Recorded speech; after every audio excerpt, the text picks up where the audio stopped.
going to put that in the outtake episode that I'm going to do eventually. I think you should. Let's support it. All right. Welcome back to HPP, the podcast that covers college basketball and the NBA draft inside and out. I am Rich Harris, and thank you for joining us again. Today, I am joined by Caleb Slaton, who, Caleb, it feels like, I just saw you like minutes ago. I know, it's been so long. I'm glad you can see me again too.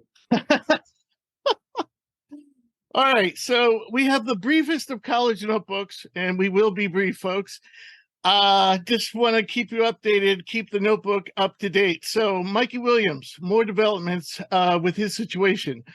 A trial date was set for the middle of December, and he has been banned from posting on social media about the case because he made what the judge construed as threatening comments to him by posting scenes from his arraignment and a rap video at the same time, which apparently was about a rapper singing about disposing of DAs and judges and stuff like that. So, and interestingly, Puma, who gave him $3.5 million, I believe when he was 16 years old, has dropped him from his contract, but Memphis is still supporting him.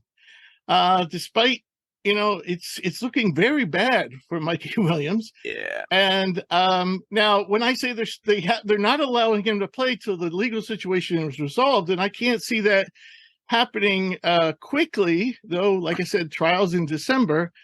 But I'm surprised they haven't released him from the scholarship. What do you think? I think they should, to be honest. Right. Like, it's as simple as that to me. Yeah.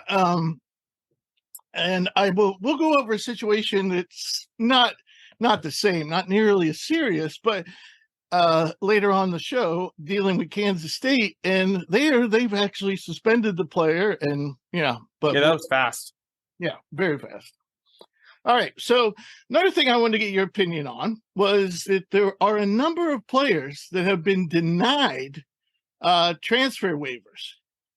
They are, so far, Cam Hayes of East Carolina, DeAndre Williams of Memphis, Aziz Bandaogo of Center for Cincinnati, Marcus Adams of BYU. Now, he jumped around in the transfer portal as a freshman, so he has yet to play a game. I don't know if his circumstances are the same as everyone else.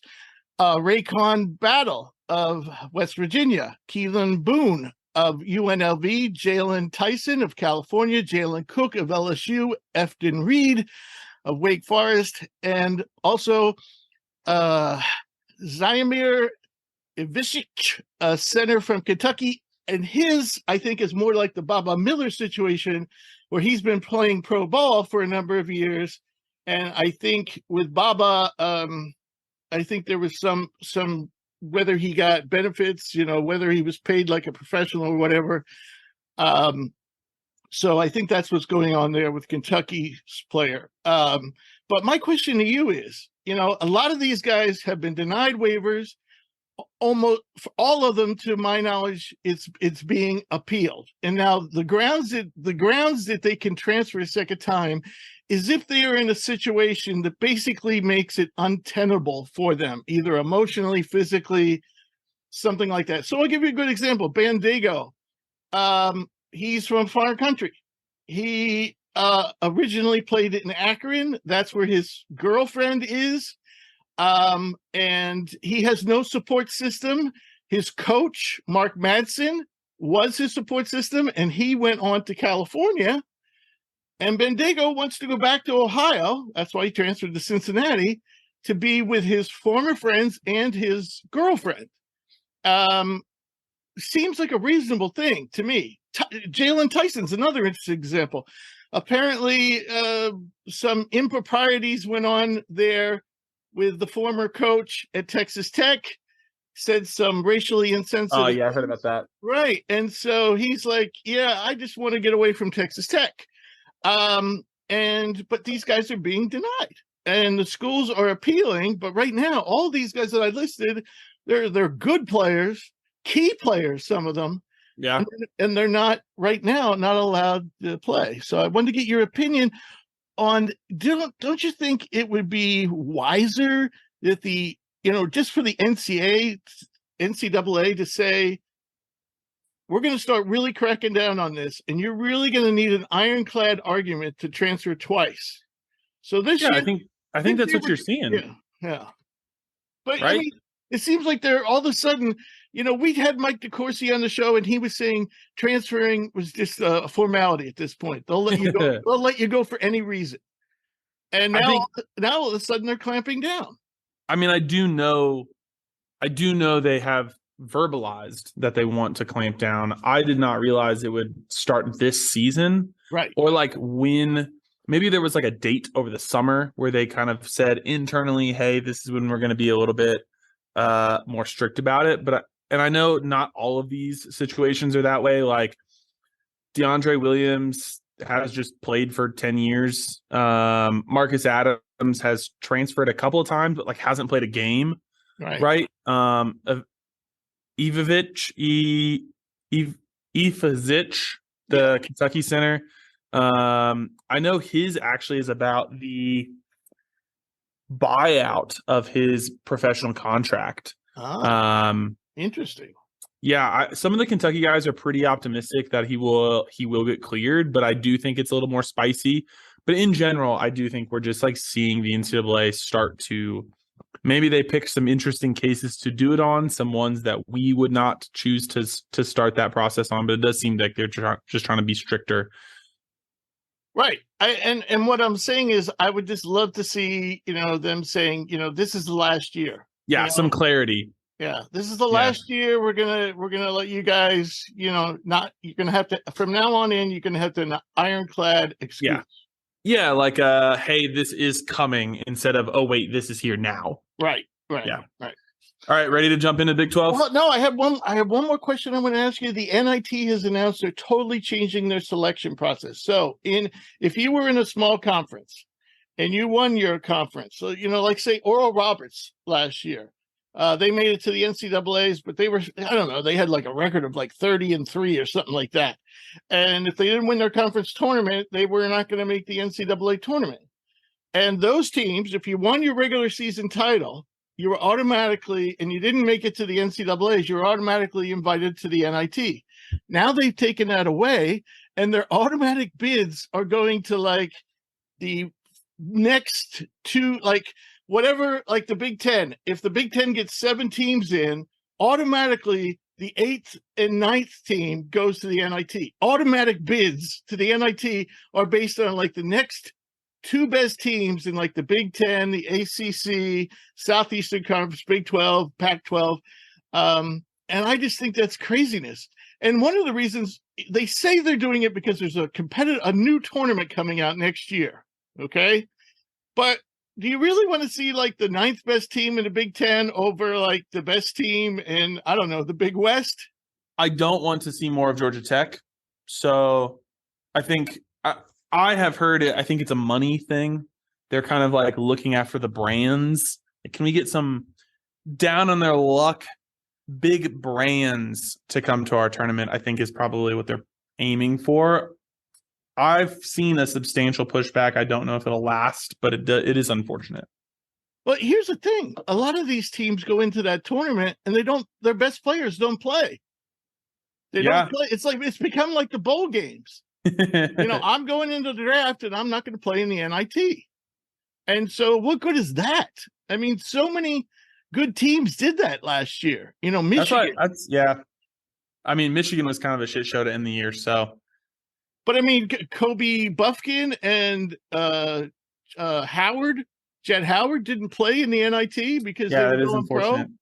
So I don't know. I think the NIT is going to suck more than I can say more than it already does. Did you watch the NIT last year? I watched some, but not a lot. Well, first of all, it's going on the same time as the NCAA tournament, and it's also going on like when the NBA playoffs are about to start. So there's just a lot better basketball to watch. Yeah. I think it's a money thing. I don't think it'll. I think I wouldn't be surprised if it didn't last. Yeah. That's not reporting, by the way. That's just my gut. Right. I get it. All right. So before we move into our Big 12 preview, which is all this is the main thrust of this episode, we're going to roll an interview I did with Fousseyni Traore, a forward from BYU. And you probably, unless you live on the West Coast or a BYU fan, live in the mountains like Caleb does, you probably don't know who Fousseyni is. But trust me, this guy can play. He's athletic. He's just tremendous around the rim. Big, strong, athletic. And I think you're going to know who he is after this year's season in the Big 12. So we'll roll that interview right now. Our special guest today is BYU's Fousseyni Traore, a 2023 All-Western Conference selection, and also a 2023 West Coast Conference All-Academic selection. As a sophomore last season, Fouz averaged 12.9 points, 7.9 rebounds, 1.5 assists per game while shooting 61% from the floor. He ranked in the top 5 of the WCC for rebounds per game, field goal percentage, effective field goal percentage, block percentage, and defensive rating. Did you know you ranked in all those categories, top 5 in the conference? I actually did not know that. All right. Cool. So, Fouz, welcome to the show. How are you doing today? I'm doing great. How are you? I am good. I see we have very different weather. I'm running around in shorts and short sleeves, and I'm in New Jersey, so it's not like I'm, in Florida or something. Yeah. Mm-hmm. And you got a big winter jacket on. I know, like this, when I woke up this morning, it was raining, so it's actually like 43 degrees right now, Right. So it's a little bit cold outside, Right. Yeah. All righty. I knew that it was cold in Denver yesterday too. So I guess winter's coming soon. And on that note, I'm going to ask you, how was your off season? Did you do anything special over the summer? Oh yeah, we actually, as a team, we went to Europe, we do like some little team trip there, so that was actually super fun. And actually I went to Mali with a couple of my boys, from they play in different colleges, Okay. So what did you say? Well, no, I was going to say, where was the trip? Where was the team trip to? The team trip was to Italy and Croatia. Nice. Yeah, we were there. We were there for like 10 days, so that was cool. Okay. And would I know anybody you went to Mali with? Yes, Umar Balo from Arizona, Mari Sissoko from Michigan State. Oh yeah. Kiva Keita from Utah and Mulai Sissoko. Ah, nice. So we just went and do like a little basketball camp, But the one who organized the whole thing was Mike Clayton, He's the one who brought me from Mali to here, So he's the one who put all those together, So we can go. That was going to be my next question, because for those who don't know, you were born in Mali, and it's the 8th largest country in Africa on the northwest part of Africa. It's home to roughly 22 million people, and surprised me that there are 13 official languages in the country, which is wild. 13. And I also learned that Mali, about 700 years ago, was considered the richest country in the world. Did you know that? Yes, well, I actually didn't know that, for sure. Wow. Because we have a lot of minerals, like gold, like all those stuff, Right. Yeah. We just don't know how to get it, So that's the big thing, We'll have a special show on French colonialism later. Oh, okay. But anyway, so most of the country is flat. It lies within most of the southern part of the Sahara Desert. It's one of the hotter places in the world. So how did you end up in the chilly Wasatch Mountains? I know, it's crazy, huh? Now, actually, the whole thing started like my dad actually was my basketball coach, you know. So when I turned 13, you know, my dad just said, oh, now it's time to focus on basketball, you know. So he's just been training for 2 years, and I got opportunity to go play with the national team, you know. Right. And yeah, we went to like Mauritius, Île Maurice, and I actually went like African Cup there. Mm-hmm. And a couple months later, my national team coach called me and said, oh, there is an American guy who's gonna just come, you know, if you wanna come and play pickup, you know. I said, yeah, why not, you know. So I just went there and played after the game. His name is Mike Clayton, so he just started talking to me, so I wanna help you come here, you know. So that's how I end up here, you know. Is he affiliated with BYU? No, he's just been bringing guys here, you know, like just to help them, you know. Ah, okay. Yeah. And how old were you at the time? I was 16 when I got here. Okay. All right. Yeah, it was almost 6 years ago, you know, crazy. And so how old were you when you started playing basketball? You said your dad has been your coach? Yeah, my dad, yeah. I started playing basketball when I was 13. Okay. And was your dad a professional at any level? Oh, well, he played with the Mali team, you know, so yeah, Right. didn't get any chance like me to come here, you know. Right. Yeah. Does Mali still have a shot at the Olympics? Are you in the qualifiers? I guess we'll see, you know. I'm not sure yet, but maybe not, but hopefully one day, you know. No, but I'm saying I was talking about this year's qualifiers because there's something like, I don't know, there's like 40 some teams still eligible to make.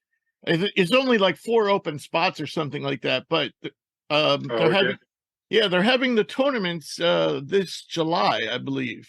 And I didn't know. But no, I did not know. But Mali's not a part of that. Are you now on the national senior team? No, I went play with them 2 years ago with a junior team, you know, but I haven't played with a senior team yet. Okay. All right. Yeah. So what were some of your what have been some of your influences, you know, some of the people beside your father, of course, you know, that have inspired you to, you know, to play basketball or inspired your game or helped shape your game? Yeah, I would say my mom too, you know, because she played basketball too, you know. She played with the police team, and my dad played with the military team, you know. Ah.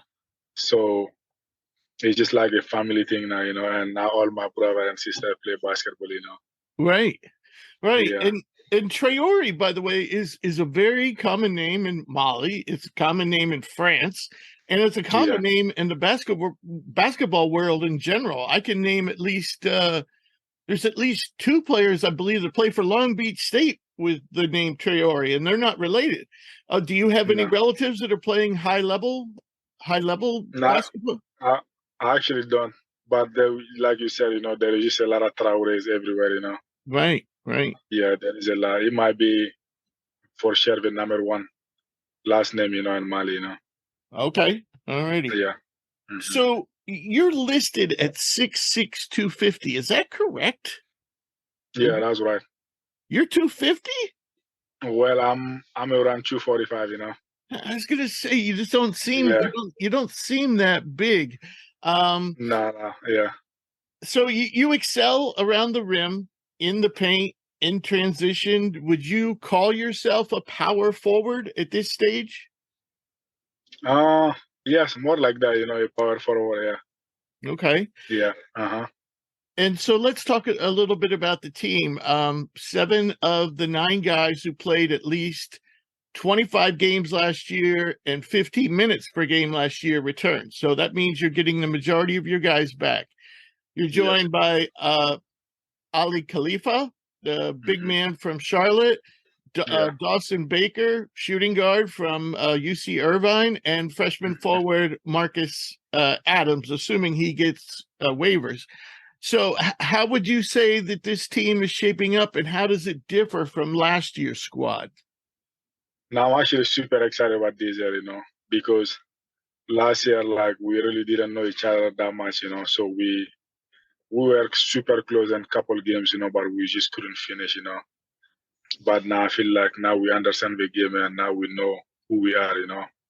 I feel like that will help us a lot as a team, especially the team from last year, like we just grow a lot as a team, and especially the new addition we got, especially Ali Khalifa and Dyson Baker, like Ali Khalifa for sure is like he can pass, Mm-hmm. and Dyson he can score anytime he wants, and Marcus, you already know, is one of he's gonna help us big time, so I'm super hyped.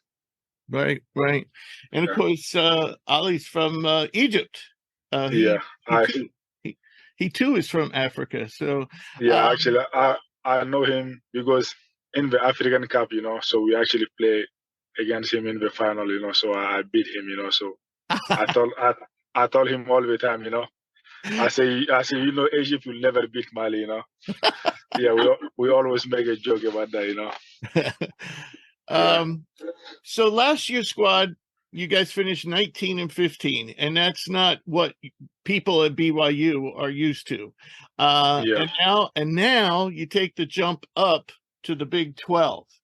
In my opinion, the two things that hurt you guys the most last season was an inability to make threes and turnovers. Has this been discussed, and what gives you hope that you could be better in those areas this season? Now, since the off season, that was always our goals, because coach always talk about it, They say we gotta shoot the ball and we gotta protect the ball, So that's even now, like every day they always remind us, we gotta protect the ball, like. Because we were like one of the highest turnover team in the country. Yeah, and he just said like if we can protect the ball, we're gonna win a lot of games, For sure, BYU is known for 3-point shooting, And now all our guys very crazy. Like it's just in practice, it's just so super fun, Like it's just everybody been making threes, So I'm not actually worried about that anymore. I think so. We're gonna do a great job this year. Right. Of course, Spencer Johnson, he had the season cut short last year, and he was probably your best 3-point shooter last year. Yes. And of course, Dawson was freshman of the year a few years ago in the West Coast Conference, the Big West, or the West. Big West. He was freshman of the year in Big West. And he can shoot. So that's what I find encouraging. There is no doubt to me that you guys have the size and the strength to compete with Big 12 teams. What about playmaking? Who's gonna stir the drink? Because I know Rudy Williams did that a lot for you guys last year. He's gone to graduation. Who do you think is going to be the leader, the guard that kicks the offense off? For sure, I might give that to Dallin Hall, because he's just a great player, he just read the game and he always make the right place, And for sure, Dallin Hall gonna be that guy, he's just gonna make sure we're always the right spot, it's gonna be nice. I'm super excited for him too, he grow a lot. Like it's for sure one of our leaders, Right. And if I'm not mistaken, he actually led you in assists, even though he only played about 20 minutes a game last year, if I'm not mistaken. I'd have to check that. But so that I'm not surprised you bring his name up. So since we're talking about shooting and playmaking, let's talk about you. I dug into the numbers. Okay. So now for your career, you're a 75% free throw shooter, which is very good. But you've only attempted 9 threes, making 2. Last season, you took 8 jump shots. You made 6. That's 75%. So from what I'm seeing, the potential is there. Do you expect that area of your game to expand? Yes, that's the goal. That's what I've been focused on this summer, I just got to be able to shoot like long shot more than just under the rim stuff, like to expand my game a little bit, Yeah, to be more like to help my team win, Right. Because last year, Go ahead. No, it was like, last year I was wide open a lot of time I didn't shoot, but this year for sure I will shoot it. Okay. And are you feeling comfortable with the stroke? I mean, that's that you're saying that was your or off-season focus? Yes. All right. Well, I'm excited. I'm excited to excited. see that. Because another thing I dug up was at the rim last year. I think you ranked at the 92nd percentile on all shots at the rim for points per shot. So they take into account, the value of your shot. But anyway, you were one of the best in the country at finishing at the rim. Also, very good in the post. So it'd be nice to see you expand that part of your game. You can get you some national recognition too. Well, you're going to get that. Actually, you're going to get that anyway because you're in the Big 12 now. Very true. Yeah.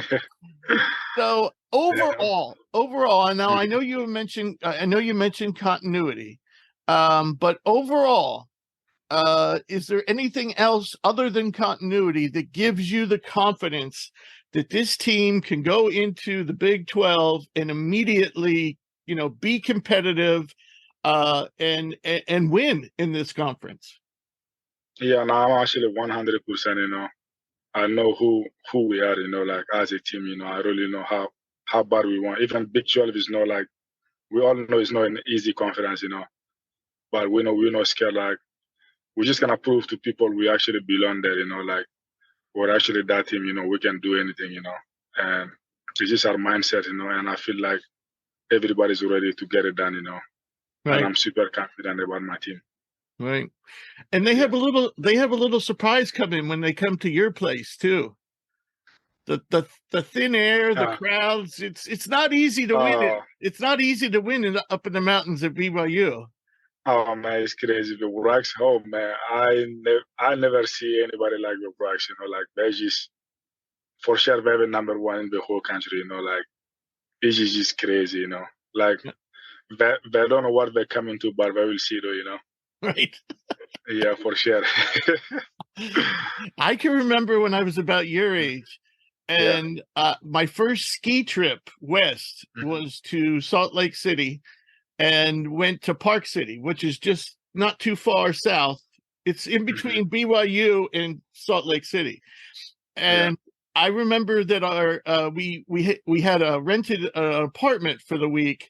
And we had to walk up 2 levels of stairs. Now, I was in the best shape of my life. All right.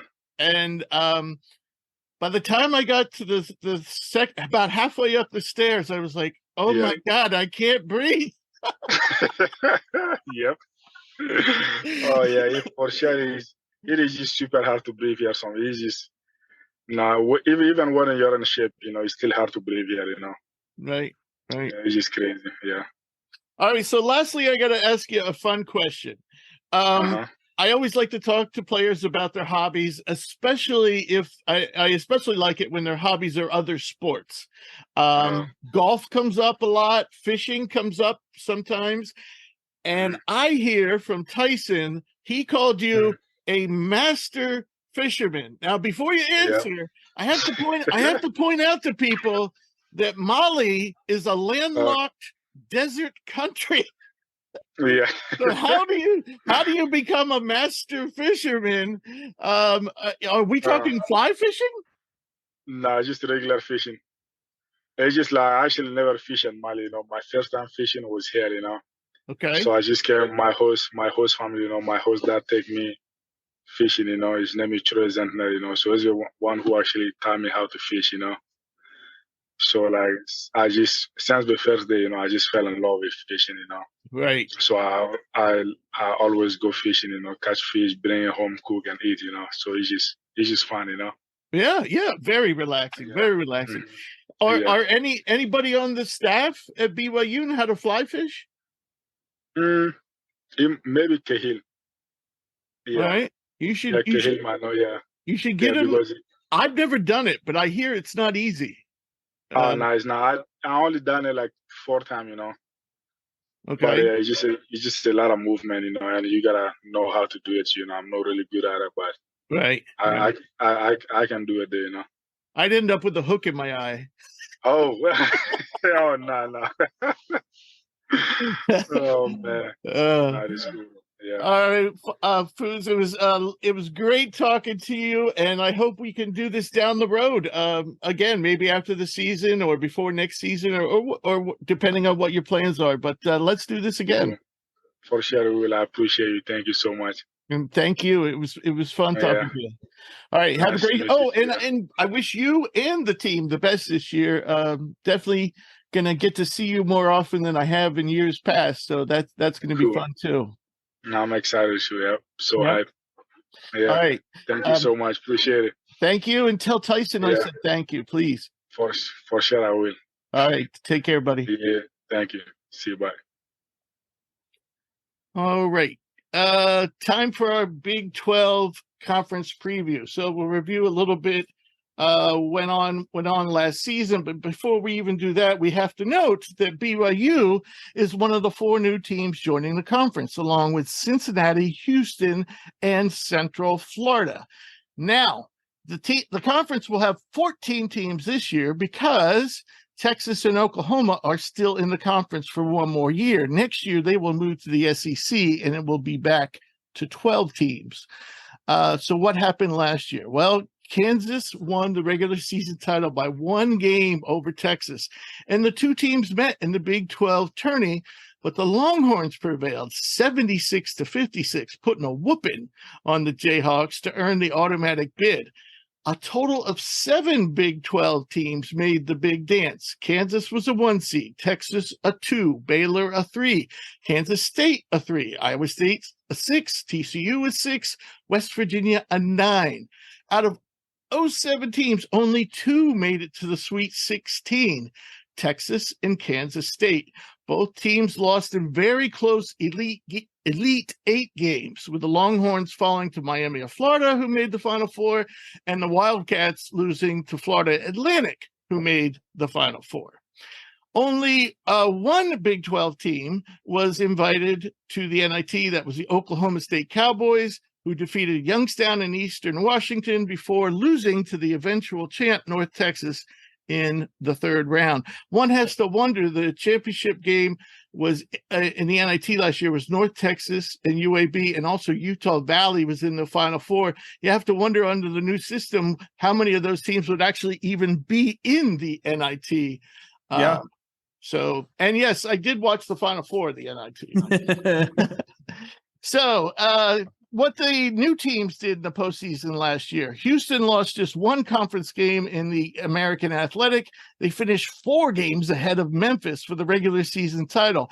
In the conference tourney, Memphis turned the tables and they upset the Cougars to secure the automatic bid in the tournament.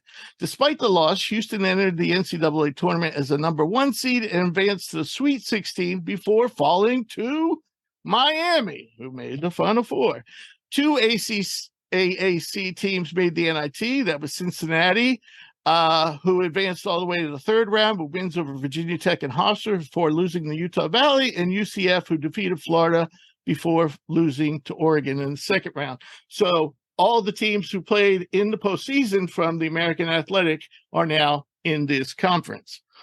So there are also coaching changes. Texas, they hired Rodney Terry permanently, replacing Chris Beard. Texas Tech fired Mark Adams, or he actually resigned. He didn't get fired. And they replaced him with North Texas's coach, Grant McCaslin. And lastly, Bob Huggins resigned, and that was quite the debacle. Ooh. And he is replaced by interim head coach Josh Eilert. And Josh actually has been, I think, a longtime assistant under Huggins. So don't know how much the system's going to change there. So now we move on to Kansas. Any words before I move on and talk about what's going on with the Jayhawks? Just like I think last year there was this idea, and I think I felt it watching last year, that the Big 12 was one of the deepest teams in the deepest conferences in the country, and especially with the addition of Houston. Obviously, Cincinnati, BYU, are UCF all were in the postseason last year, but like this conference only got tougher. It's going to be a bloodbath. Yeah. Actually, BYU didn't make the postseason. Usually they are, though, but they didn't last year. We'll get to them later. All right, so we're going to go through these teams basically in the order that they finished. However, it's kind of complicated because we have new teams in the mix. So I kind of put them where I thought maybe they would have finished last year, kind of sprinkled in the new teams. So we'll start off with Kansas.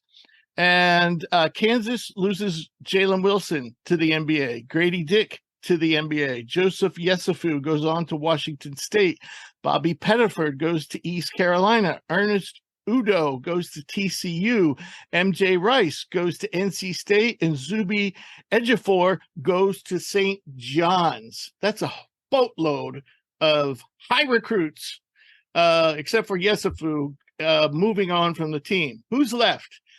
KJ Adams, the reigning most improved player in the conference, a versatile forward. Kevin McClure, who is a wing, who is, believe it or not, even though he's a wing, he's the conference's leading rebounding returner at 7 per game. Also the leading returner with a defensive rating 91.7. Point guard Dejon Harris returns. He is the reigning defensive player of the year. He is the conference's leading returner for assists, both assists and assist percentage. He averaged 6.2 dimes per game.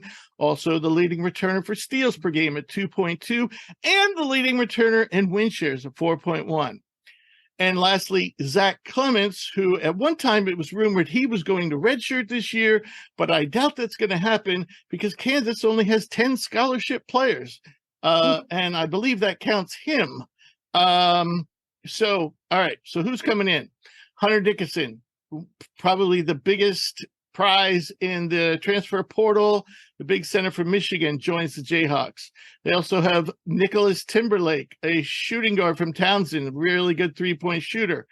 Parker Brown, the brother of Christian Brown, and he's actually the older brother of Christian Brown, and he's about 5 inches taller. He's kind of like a stretch 4. He joins Kansas. Also, in the recruiting department, they bring in Elmarco Jackson, a point guard, 5-star. John Furphy, small forward from Australia. He's number 69 in the composite rankings. And Jamari McDonald, a shooting guard who was 112 in the composite rankings. So the Jayhawks lose a lot here, but they get Dickerson. What are you thinking? I mean, I think they're going to continue to be good. Bill Self is just good every year. He won 12 or 14 straight regular season conference championships. Some incredible string. Yeah. And I mean, their starting 5 is going to be super good, whether it's at least going to be Dickinson, Adams, McCullough, DeJuan Harris, and then probably I don't know. I wouldn't be surprised if Elmarco Jackson gets it, but I actually could also see Timberlake get the 5th spot. I think that shooting is really, really, really going to help them. Harris is not much of a shooter in the backcourt. I'm a little lower on Kansas this year, honestly. They're still going to be really good. They're so experienced. They're so talented. They basically are only going to be playing 2 guys without experience. I think the starters we already talked about, and then Elmarco Jackson and Furphy are going to be the only guys without experience. I'm just not a huge Hunter Dickinson guy, if I'm being honest. Really talented, just not. I don't know. I don't think they're going to be an actual title contender team this year. But I think they're still going to be really good, really solid. I think, wasn't this team ranked number 1 last year, too? At the start of last year? Yeah, at the beginning of preseason. I think potentially. I think they were preseason number 1 last year. And I'm going to say I'm going to say the same thing I said about them last year. I really like the core of this team, but they don't have a lot of depth. And this team is the same. I think Dickerson's a national player of the year candidate. But man, they just don't have any room for anybody to get hurt or anything else to happen.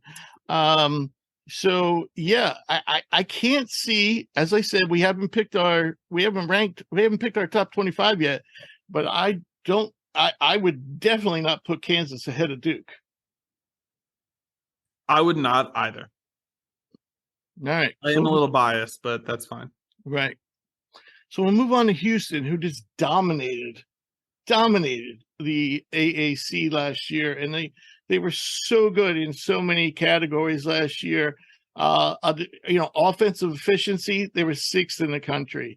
Points allowed, second in the country. Defensive efficiency, third in the country. Rebounding percentage, fifth in the country. Steal percentage, 30th in the country. Block percentage, first in the country. Turnover percentage, 11th in the country. I mean, this team across the board, but of course, the competition is going to get a lot stiffer this year. Marcus Sasser was kind of the heart and soul of that team. He moves on to the NBA. Jerice Walker, power forward, he too moves on to the NBA. Tremont Mark transfers to Arkansas. Longtime center Reggie Chaney, backup center, I should add, has graduated. So who's left? A lot of good players are left, including Terrence Arsenault at wing, Jamal Sneed at point guard, Juwan Roberts at power forward, Javier Francis at power forward, Emmanuel Sharp at combo guard, and Ramon Walker at shooting guard. And they bring in conference, they bring in LJ Cryer, who is the conference's leading returning scorer at 15 points per game. He's also the conference's leader in three-pointers made at 80, and he shot 42% from deep last year.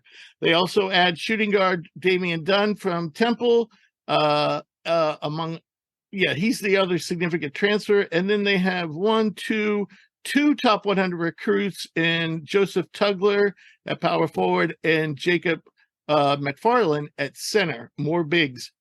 So what do you think of Houston? How are they going to fare in this conference? It's obviously not going to be as easy as has been in recent seasons. I mean, I think their resume will look marginally worse because of that, right? Like, despite what we said about Kansas as maybe a national title contender, like Fog Allen is one of the hardest 5 places to play in the country.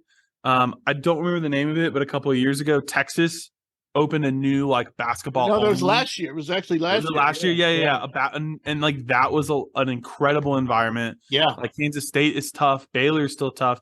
It is going to be a lot harder, but I love this Houston team. I think Cryer and Damian Dunn are going to fit pretty seamlessly into the void left by Sasser and Tremont Mark. I think that we're going to see some internal development from Arsenault, from Jamal Shed, from Francis, from Roberts. I love the shooting that Sharp provides, even coming some of their freshmen. McFarland is a huge, bouncy, long center that is going to be able to get some run.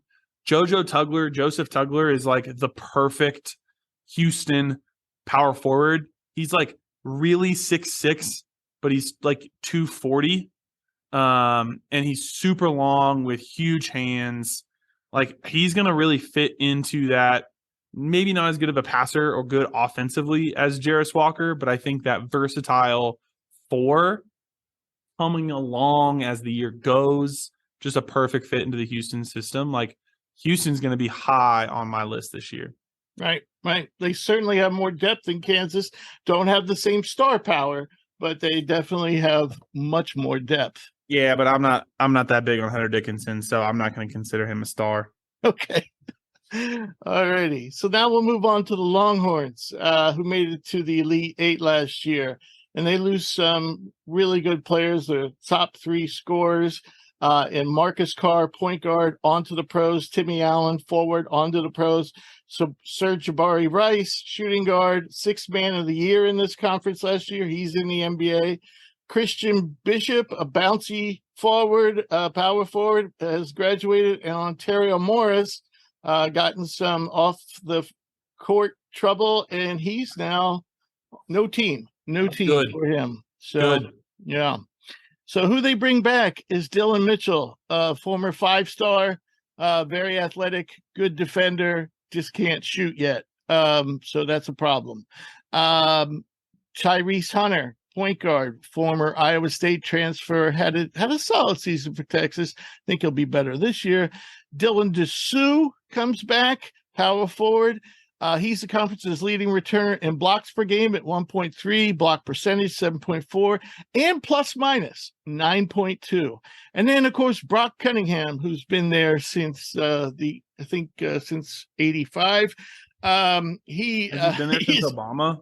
yes, right. The Obama Rod, administration? yeah. Rod Cunningham, of course, is a six-man type and tenacious defender, high energy player. And somehow he shot really well last year on limited volume. And he comes away as the conference's leading returner for offensive rating, which shocked the heck out of me at 130.9. Now, coming in, we have Max Asmus from Oral Roberts, dynamic shooting guard. They call at Oral Roberts, his nickname was Midcourt Max. So that tells you about his range.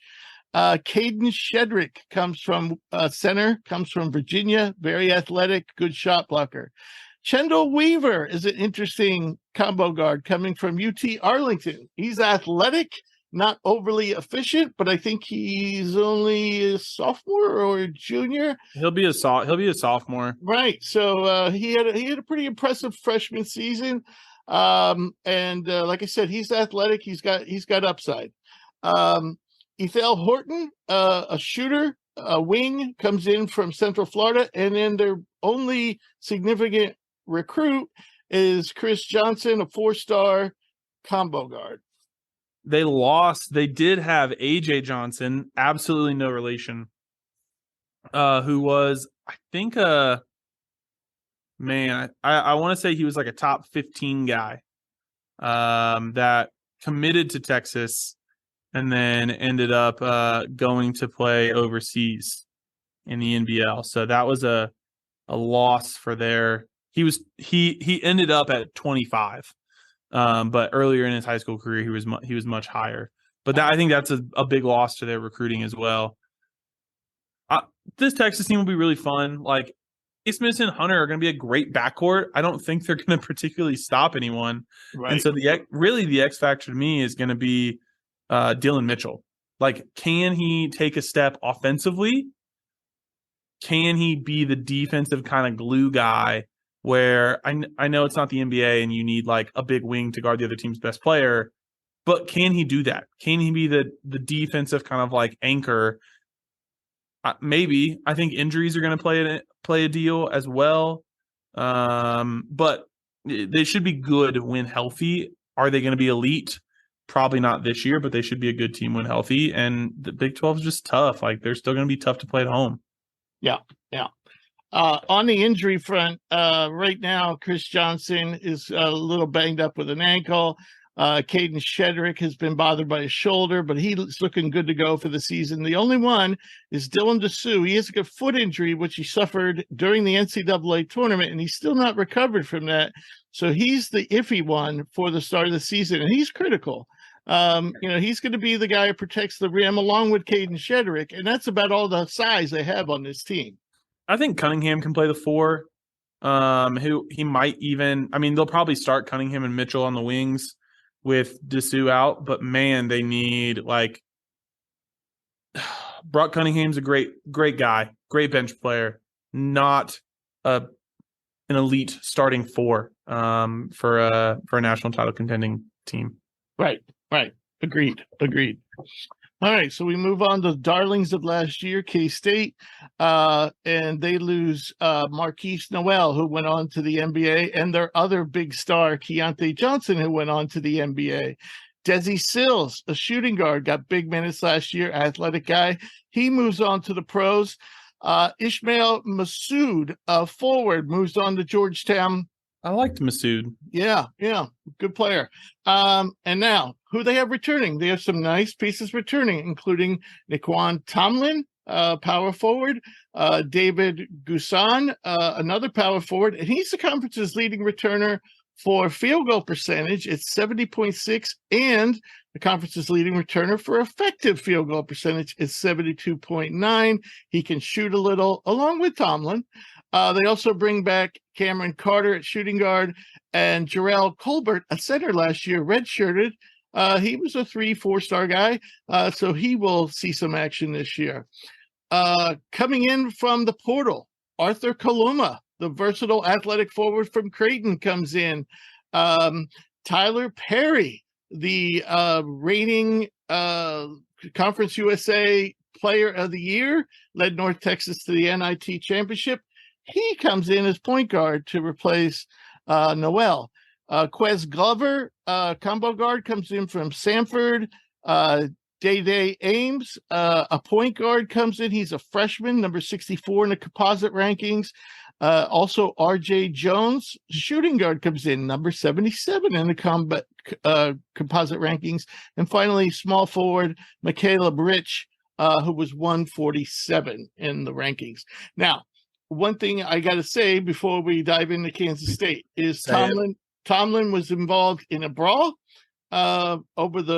just recently, and Kansas State promptly suspended him.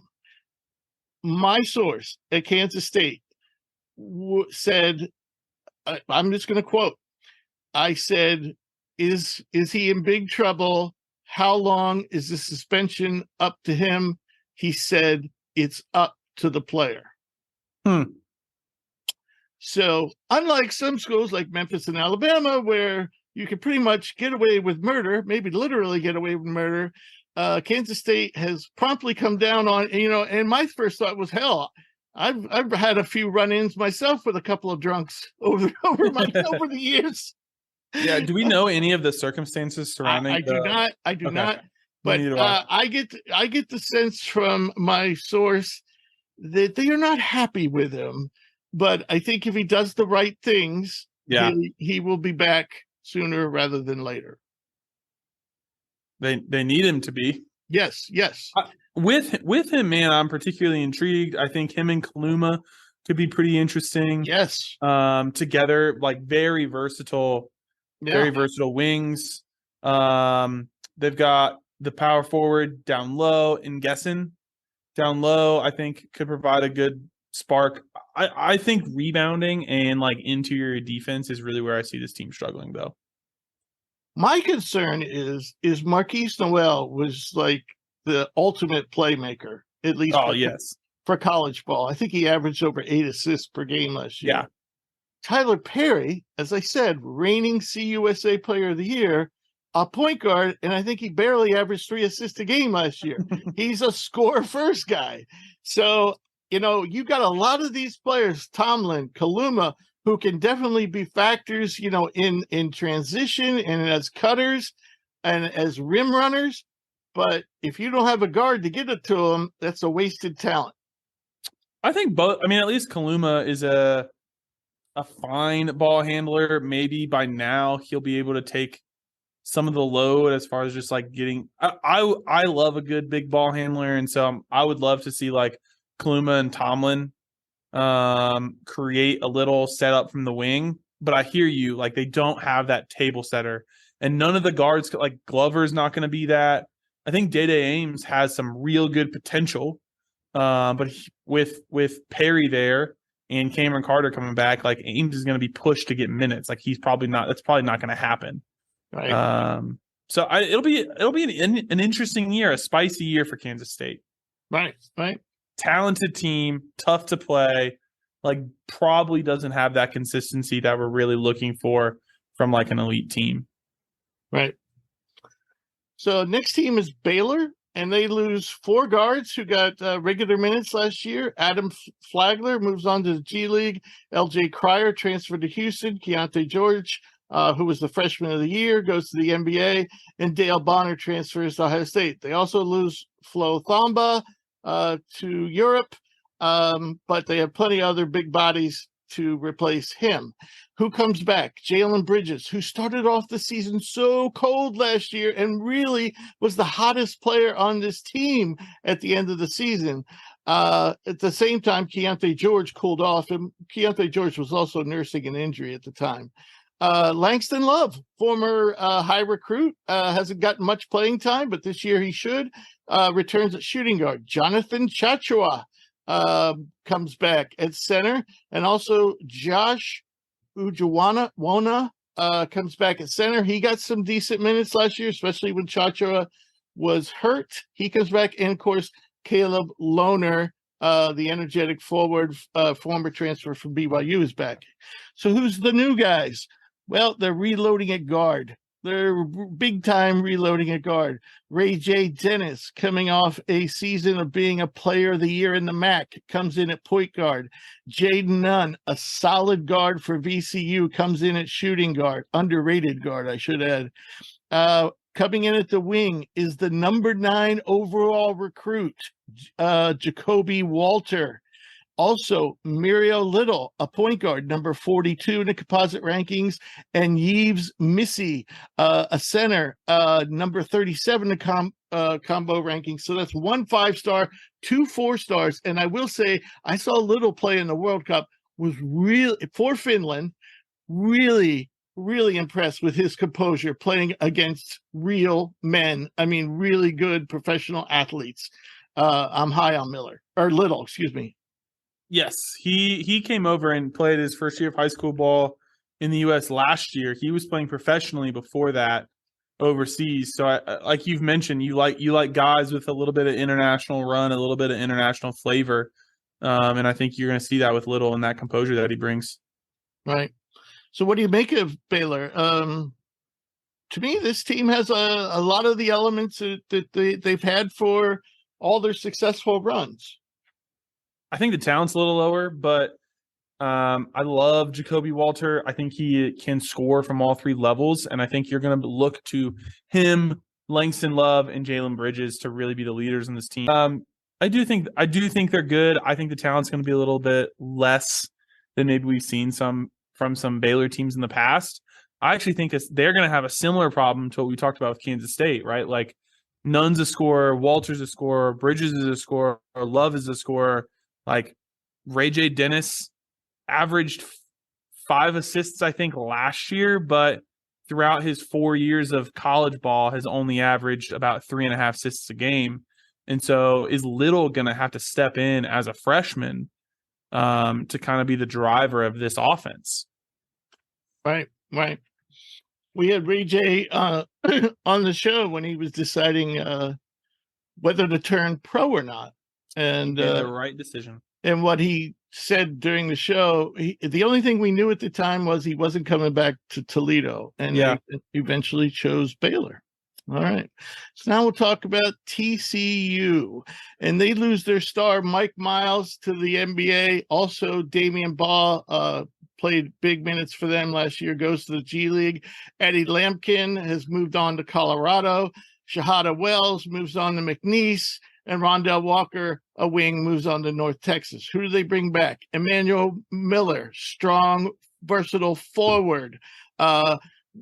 Mika Peavy, a great defender at the wing spot. Chuck O'Bannon is still in school, a solid shooting wing. They also have Jacoby Coles at forward and Xavier Cook at power forward. Incoming from the portal, Ernest Udo, former high recruit center for Kansas, comes in. They bring in Avery Anderson from Oklahoma State. And some of his statistics surprised me from last season. Avery is an athletic combo guard, very good in transition, very fast. And he is the conference's leading returner for free throw percentage at 82.3. This is a guy who can't really make a three very well. And he averaged 4.4 attempts per game. Also, the conference's leading returner for usage percentage. That's usually reserved for a big-time scorer, which Avery really isn't. But still, a valuable piece, very similar to Damian Baugh from last season.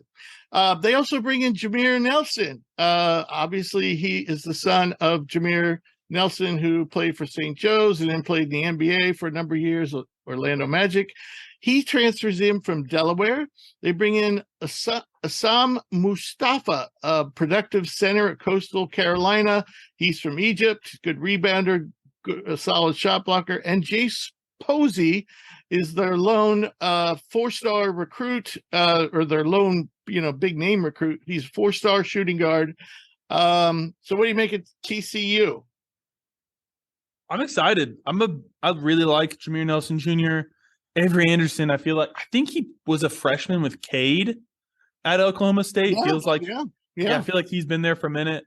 And then I think I like the wing. I really like the wings. I know I like the wings coming back with a Miller, Micah Peavy, Chuck O'Bannon. Man, if they can get some really solid production out of Yuta coming in, I think this could be a good team. Like, I do really like the depth on this team. I unfortunately don't think they're gonna like challenge for a title or anything, but I do really like the depth. And even like James Posey's kid coming off the bench, like I think he could provide an athletic spark. I think they've got a lot of good pieces. Yeah. Of course, Mike Miles, was by far the biggest offensive producer for this team. So the question is, who's going to pick up that role? But I think you could definitely make an argument that Udo could be a big upgrade over Lampkin. You think? He didn't play a lot for Kansas. I'm thinking defensively, and I'm also thinking transition.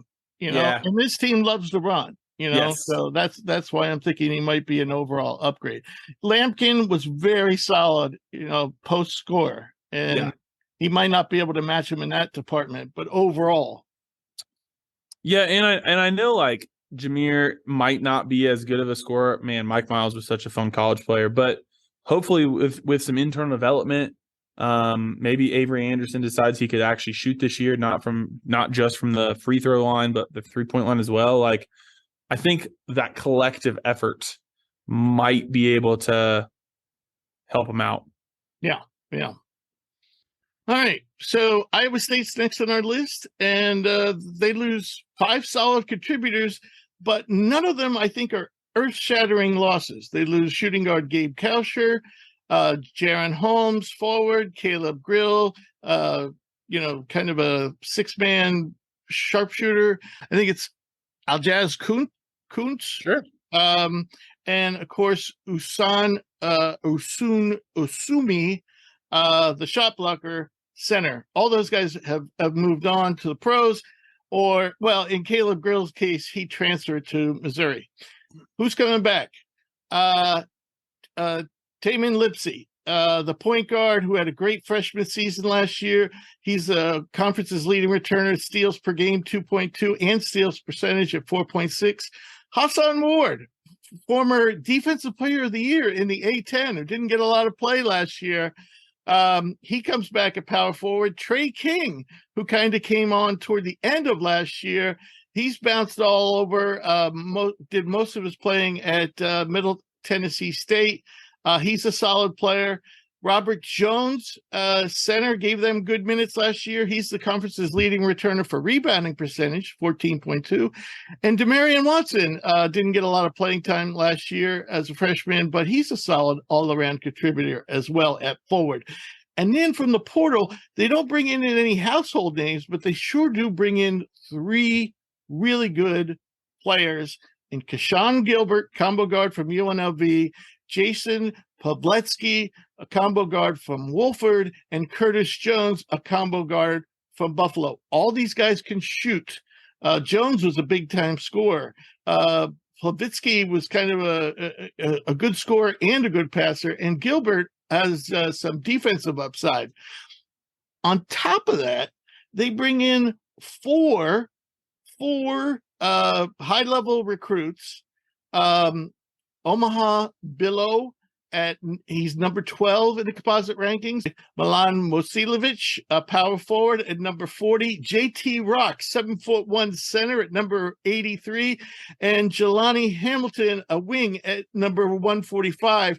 And it was just announced today by Iowa State that JT Rock and Jelani Hamilton will actually redshirt, because the team must be very happy with everyone else. And now, of course, if something would happen, like somebody got hurt or whatever, they can always reverse that decision.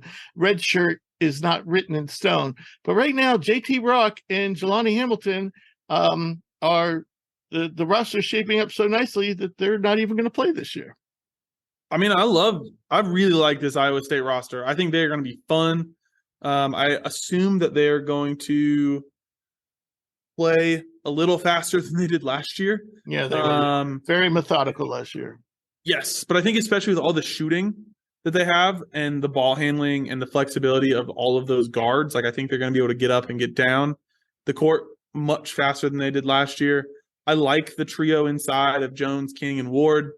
Man, their recruiting class is so good. I love what I've seen out of BYU coming out of the Nike Hoop Summit on the AAU circuit. He is a grown man, and I think is going to be a very versatile and athletic defender. His offensive game is like coming along, but I think he might start from day one. That honestly wouldn't surprise me. And then Milan Momsilovic,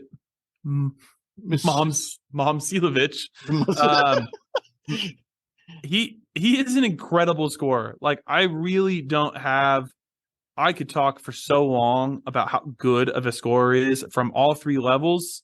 He's big. He's 6'8", 220, but like can shoot. He can handle. He can run pick and rolls. He can pick and pop. Like, he's got the pump fakes. He's kind of got like an old man game, which is just a lot of fun. I mean, and he went on some visits. He like visited UCLA, visited Virginia, visited Texas. Like, was a high sought after recruit. This team is really fun. A really good mix of incoming guys that can all shoot the ball, that can put the ball on the deck. I think I like Iowa State this year. What about you? I do too. And what does it say when you can take a top 100 guy, 7'1"? No. Yeah. Honestly, I know Jelani Hamilton is ranked like twice as low. I think Hamilton is going to be a much more like pin this on the Twitter feed for like 3 years down the road. I think Jelani Hamilton will be a more impactful college player than JT Rock. But still, what does it say that you can afford to actually redshirt both of those guys? Sure, that's fair. You know, I mean, that shows a lot of confidence in guys like Ward and Robert Jones and the new guys coming in. You know, I mean, Curtis Jones was a big-time scorer at Buffalo. I definitely think this team's going to have more offensive punch. I think they have more depth than last year. Yep. Yeah. So, and of course, they were one of the best defensive teams in the country last year. Otzelberger is just a great coach. Like, he is a really good coach, and I think he's going to bring that defensive intensity to get some of those more offensive-minded guys to kind of buy in. But it helps that he's got the bigs to defend, the bigs to rebound. Lipsy at the point of attack is such a pesky defender, and I think like BYU and Momsilovic are going to be some just like fun tools he can play with. Right. Okay, now we'll talk about Oklahoma State, and they were kind of really up and down last year, had some injury trouble and little dysfunction, especially with Caleb Boone. But they still won a couple games in the NIT. And but who they lose is Avery Anderson, who we just got done talking about. They lose Caleb Asbury, a shooting guard.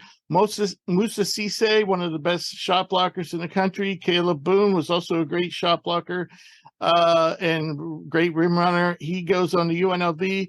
Woody Newton, forward, moves on to George Mason. And Tyreek Smith, seems like he's been there for forever. He goes to SMU, really good defender, kind of a glue guy. So they don't have a ton coming back. They do get Bryce Thompson back at shooting guard, and he's finally starting to play up to his potential. They get Michael Wright back at point guard, and Keon Williams back at wing. So incoming, not an outstanding transfer class. Javon Small is a really nice point guard coming in from East Carolina. I think they're fun. I think their transfer class is punchy. Okay. And then go ahead. I think they've got potential. Like, I don't think both of them are plug and play, maybe necessarily. But I think Javon Small will start. I mean, Hicklin. I just think Hicklin is interesting. Like, he coming out of Texas, he's bounced around a little bit, but he has consistently been an elite, like 40% on 5 or more threes a game, 3-point shooter, like elite shooter.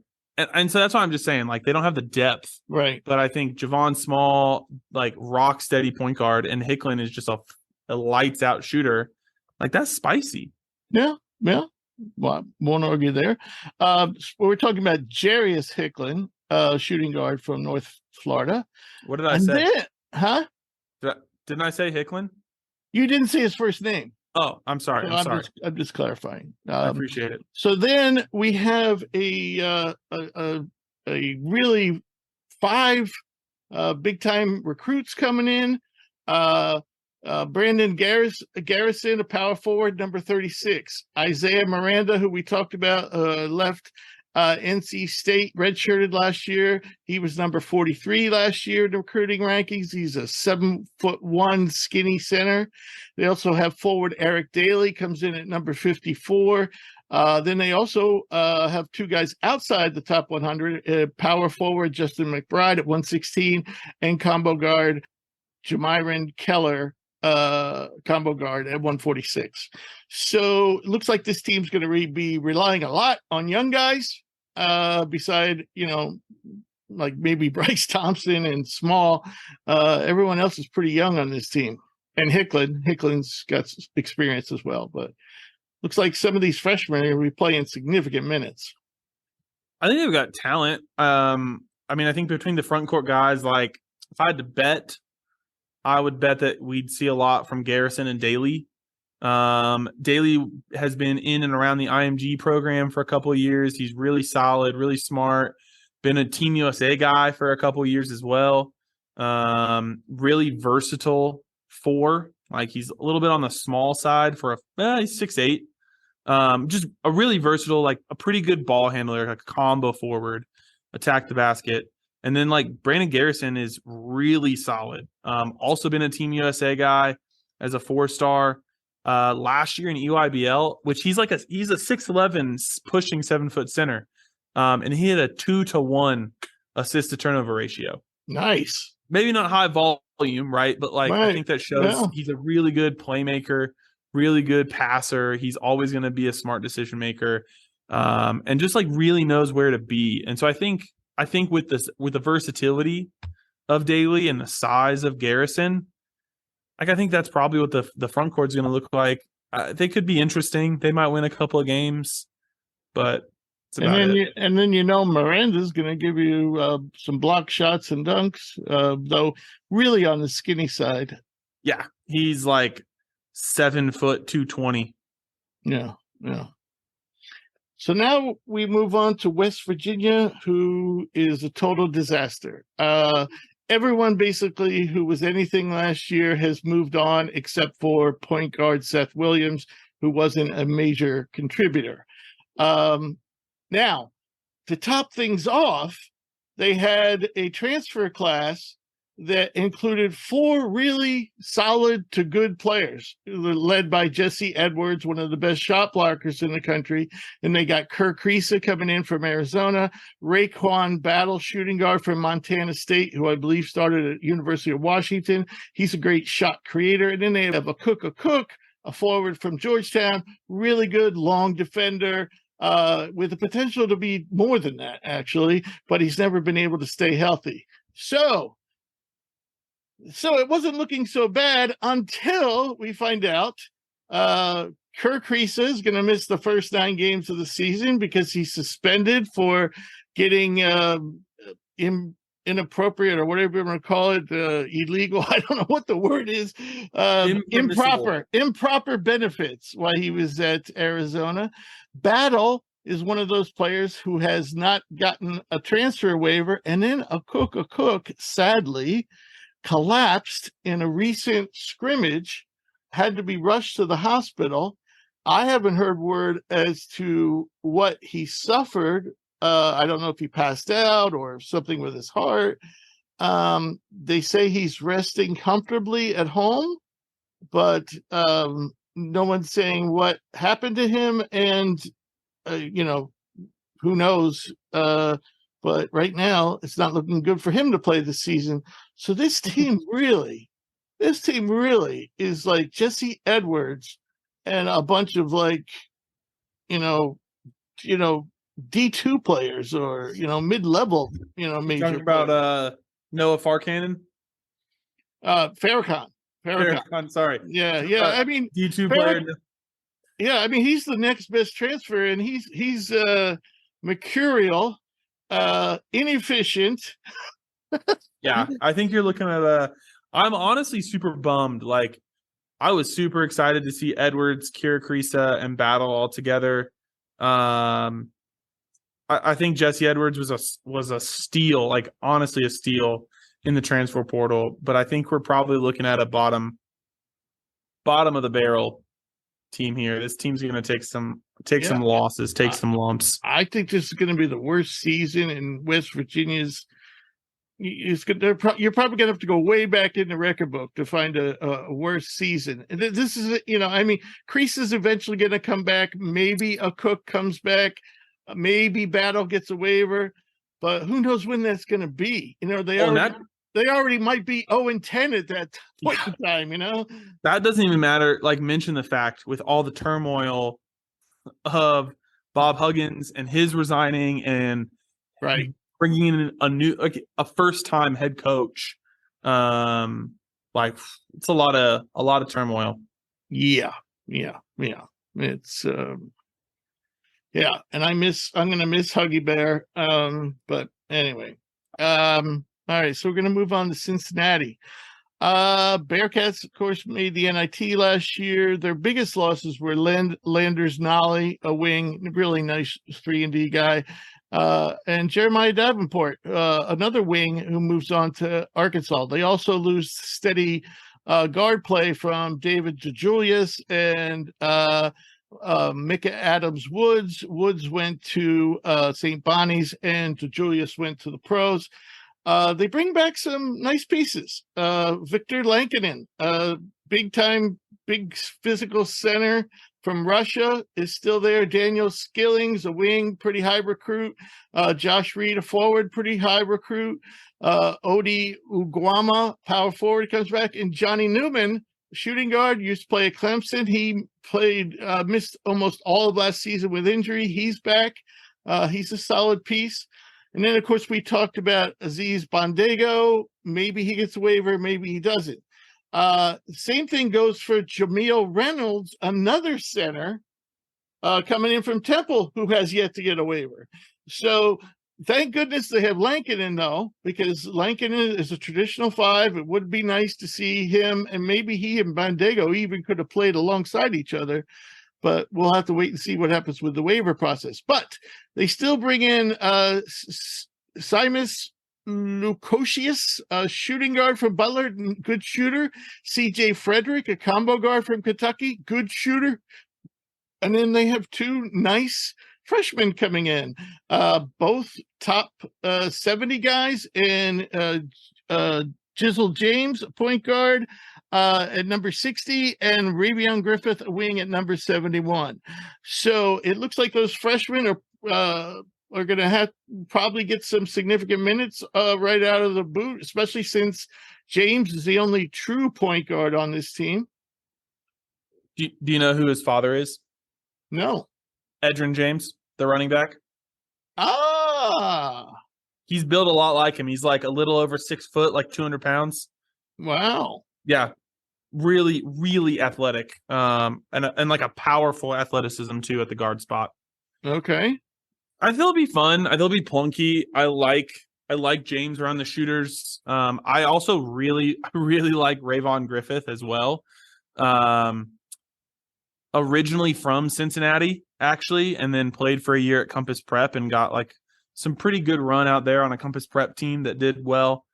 So I like the wings. I like what they have. I just don't think they have much depth at all, especially with both of their transfer centers getting denied. So they'll take some lumps because they're just new to the Big 12. And as we've discussed, like, the Big 12 is deep and it is tough, and there's a lot of really good coaches. But I continue to like what Wes Miller's building here. Yeah, I agree. They're on a nice trajectory. Yeah. All right, so we move on to UCF, who also made the NIT last year. And, of course, their big loss is Taylor Hendricks, who was a lottery pick, went to Utah. Big loss. Yeah, big loss. Power forward center. They also lose Theo Horton, a wing to Texas, and a lot of other players who played a lot of minutes for them. Their only big-time returner who played significant minutes last year as point guard Darius Johnson. They also get forward CJ Walker, former high recruit, played at Oregon, then went to UCF, missed most last season with injury. He will be back.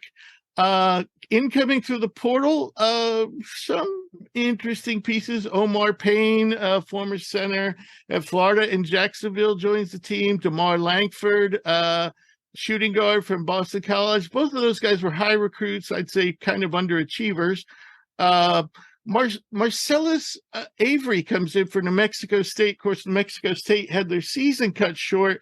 I believe he's a junior, and he's made steady progress for the Aggies, and I'm excited to see how he fits. I think he's going to be a significant contributor for them this season.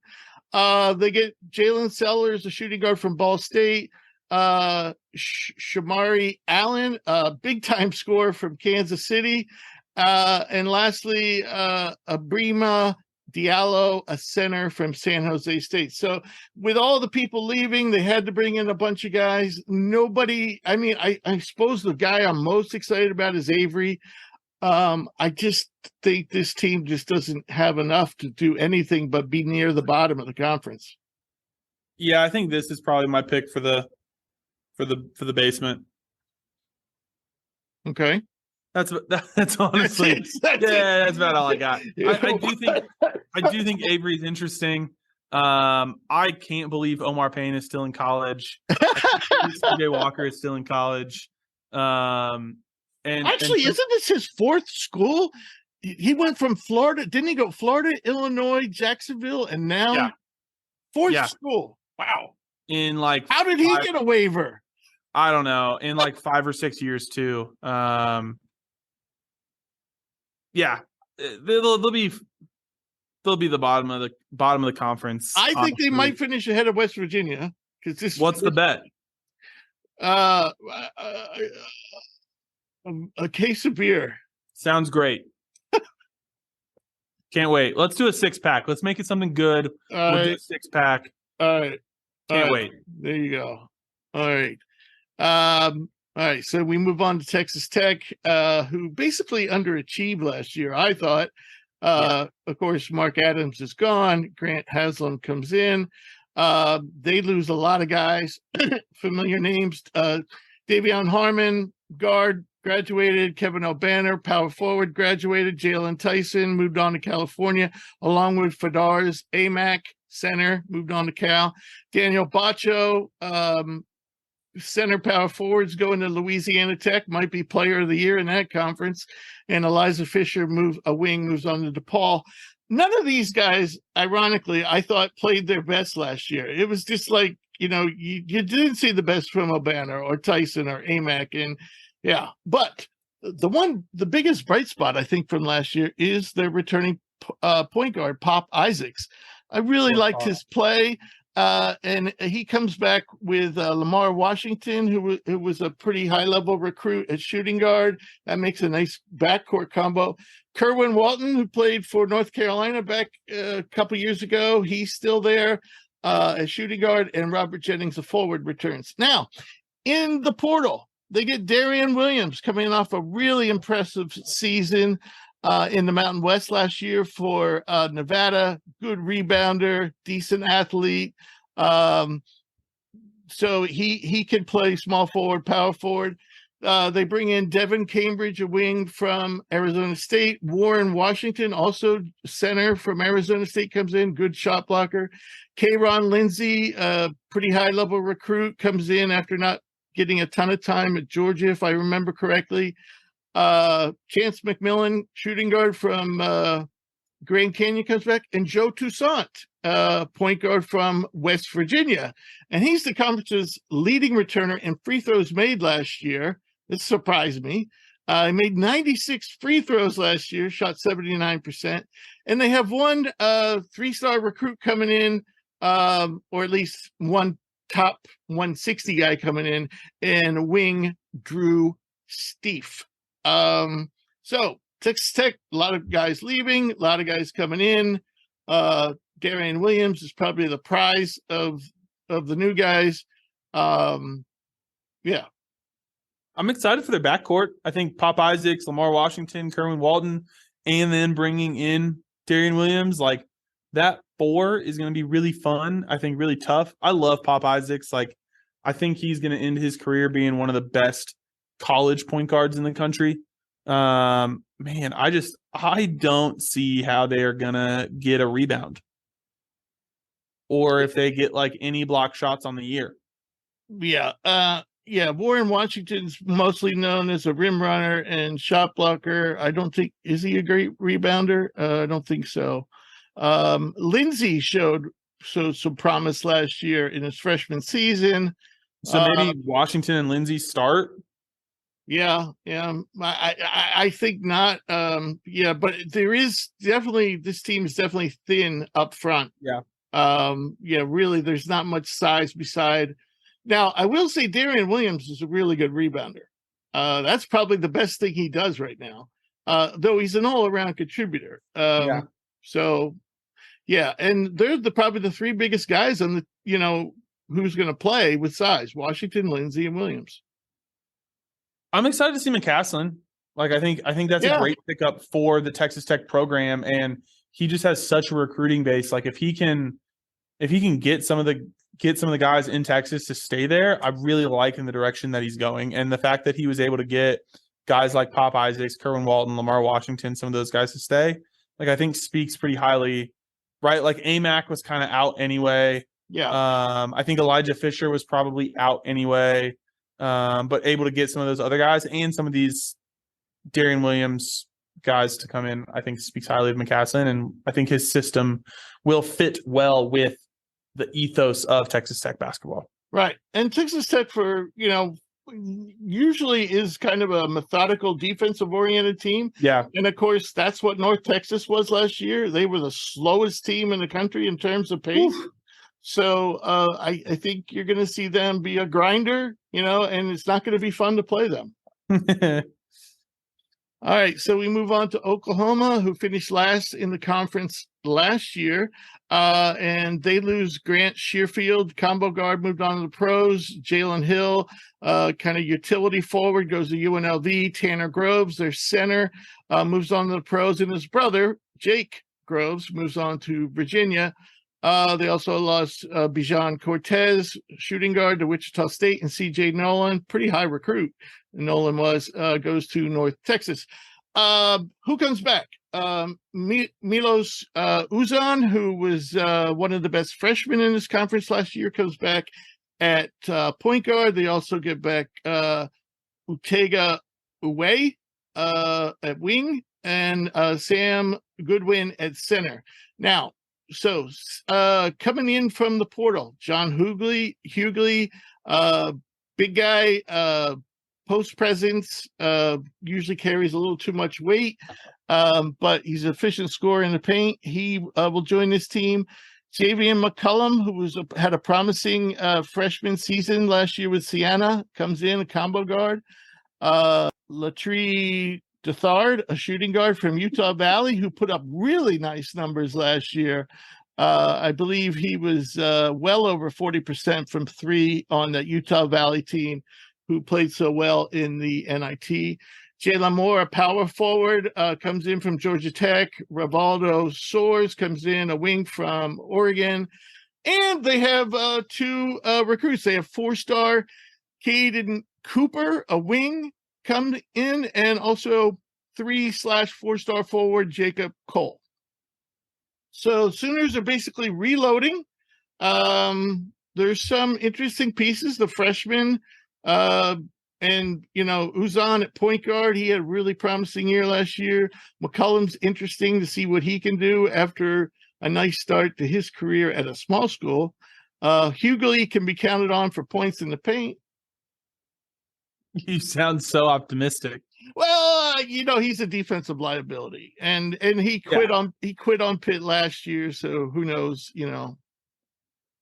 I think Oklahoma wants to get into our running with UCF and West Virginia. Wow.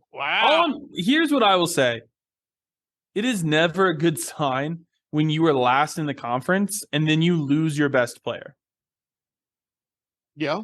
right? Like that. I don't know. That's just not a good sign. And I think Hughley will be good. I'm super interested in McCollum kind of long term. I like his ability. I really like his ability specifically to shoot off the dribble. He was getting up almost 6 threes a game last year, which I just love. Assist to turnover ratio, really, he does need to improve some of his decision making, but I think if he can use that gravity that he creates as a shooter, I think he could be good. I like their backcourt. I just I don't think they have really any depth, especially any depth down low outside of Hughley. Yeah. And I like Caden Cooper, the freshman, really athletic wing. He just he's a little raw on the offensive end, and he's a smaller wing. He's like a 6'5" guy, not like a 6'8" guy. So I don't think he's particularly going to be helpful in the ways that they need. Okay. All right. And now last team we're going to talk about is BYU, and they are last because they did not make the postseason last year. They finished 6th in the West Coast Conference. They're normally we're kind of locked into that third place spot behind Gonzaga and St. Mary's, but last year was definitely a disappointing year. On the good side, they bring back a lot of guys, a lot of experience. Who they lost, the 2 players who played significant minutes last year is Gideon George, a wing, graduated, and Rudy Williams, a combo guard, moved on to the pros. Of course, they bring back Fousseyni Traore, who we just interviewed. Spencer Johnson, one of the best shooters in the country, comes back at wing. Jackson Robinson, another good shooting wing, and brings more athleticism than Johnson to the court. And then Dalen Hall, who had a nice freshman season at point guard, and they bring back several other guys. And by the way, I think center Atiki, who's coming back, I think he is the one with the middle name. So I think his name is Atiki. That's incredible. Yeah. I love that so much. And if you forget that, then you really got to go get tested for dementia. So now, who do they bring in? Ali Khalifa, an underrated power forward from Charlotte who can rebound, block shots, and shoot. Really like Ali Khalifa. I think he will be a big-time contributor to this team.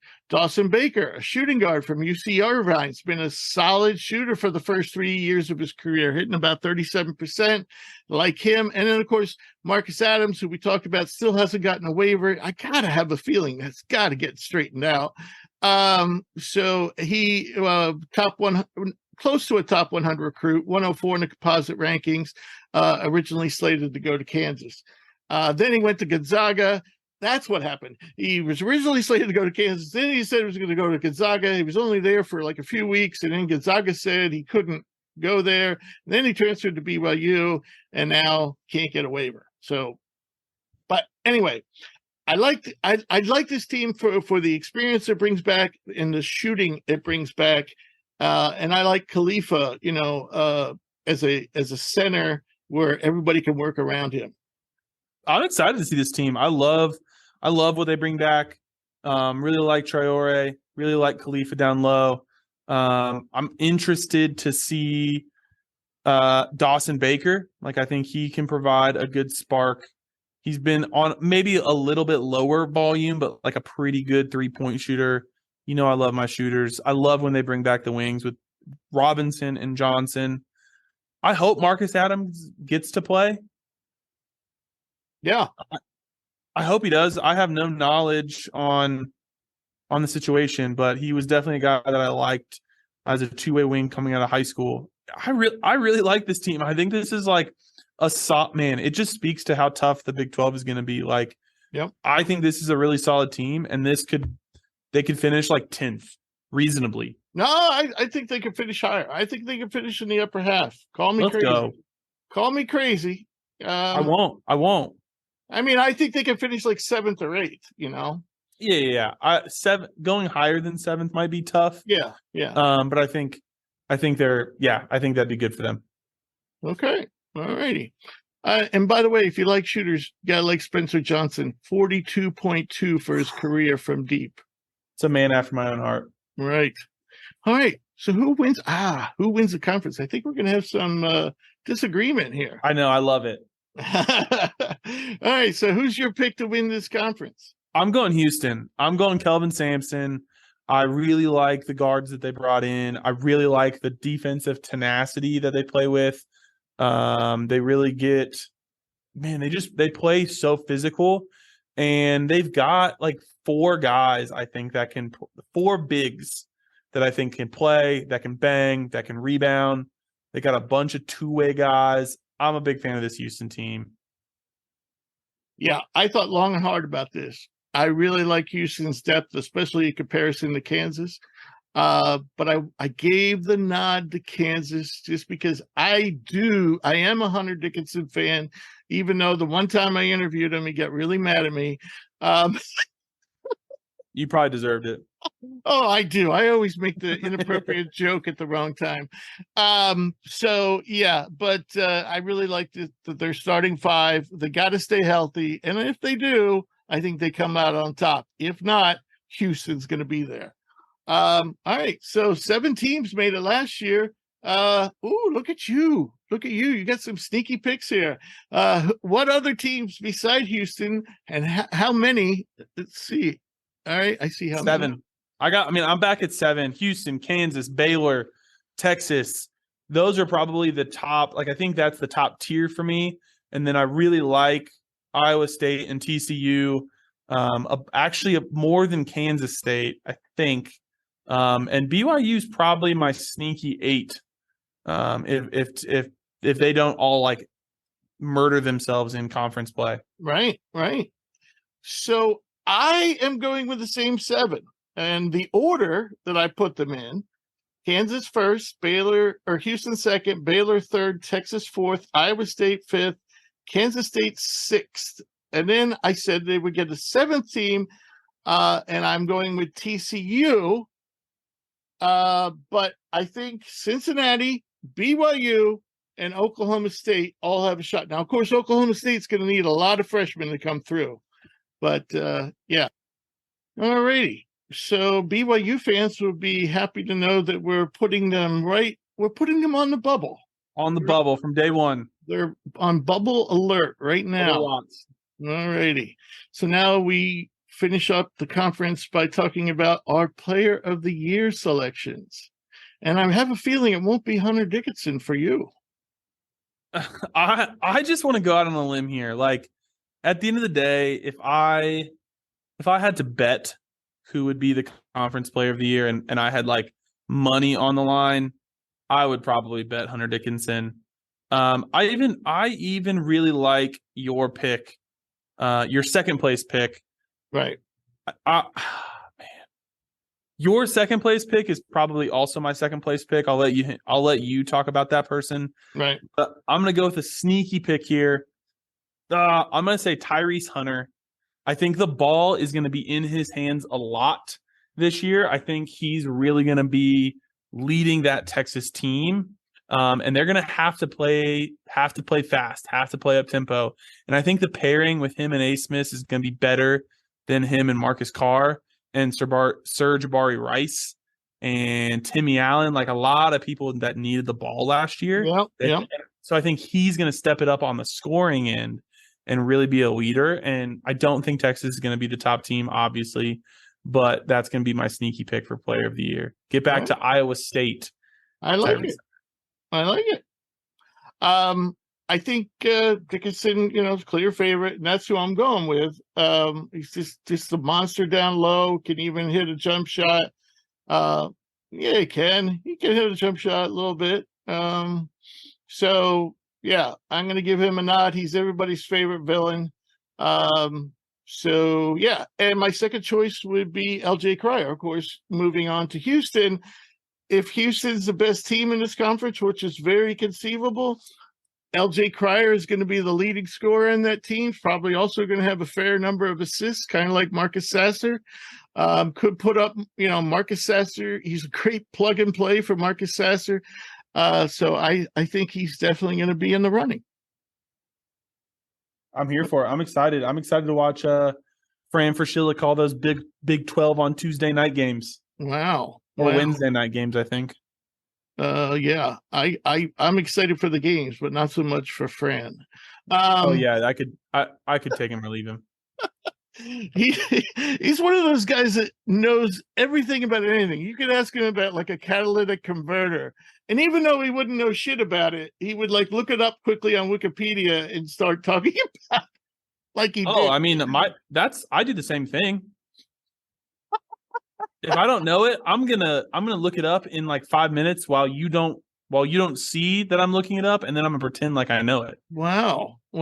I had no idea you and Fran were similar in that way. Apparently, I didn't know that either. All right. So as always, I want to thank all of our listeners, and I want to thank Caleb for co-hosting with me, and our special guest, Fousseyni Traore, who we hope has a great season. If you ever miss an episode, you can get caught up at hoopsprospects.com, and we'll be back soon with more episodes because we have a lot to cover before this season tips off. Any final thoughts, Caleb? Just excited for the season to get started. Yeah, I'm ready to watch some college basketball.